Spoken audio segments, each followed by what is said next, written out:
Only on Fox tonight, we now know the cause of death for Evan Blake Causey. He's the Fountain Inn man who was reported missing and later found dead. The coroner confirms Causey died from blunt force trauma due to a motorcycle collision. We've been following this story closely since Tuesday when Fountain Inn police asked for help in finding him. Now, thousands of our viewers shared the photo of the missing man and that information on Facebook during the search for him. Fox Carolina's Zach Prelutsky live for us tonight. Now, Zach, you talked to some of Blake's friends to find out more about him, and a lot of people. He touched so many people that we saw on social media, and I know this is just a heartbreaking loss for all of them. Yeah, and just the power of Blake as he was known. He was only in the upstate for a few years, but obviously with all those posts, those shares, those comments, a lot of people he touched in his short time here. Now, I did have a chance to speak with some of his friends over the past couple of days. They say that Blake was an amazing guy with an amazing voice, and he will be missed dearly.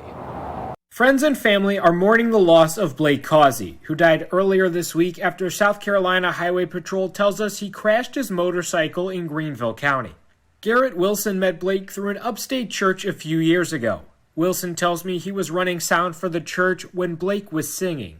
He always inspired me to give. He was that type of guy. He just motivated you to be a better person, and he just himself. He just really led by example. To illustrate Blake, Wilson says one snowy day the pair drove up to North Carolina in Blake's truck. He tells me all they did the entire day was help other people who were stuck in the snow. I just feel like I lost my best friend. I feel like that, there's unfinished business here. Or, selfishly, I think that. But I know that he's where he's at. I know he's with the Lord right now. Tiffany Edwards lives near Blake's hometown in Horry County, South Carolina. Through a Facebook message, she told me Blake had a smile that would light up her room, saying in part, quote, "Blake was one of a kind. He was an amazing singer, man, and friend. He was one that if you ever needed anything, he'd be there, no questions asked. He loved Jesus, and I know that he is in heaven singing and playing his guitar." Blake Causey was 31 years old.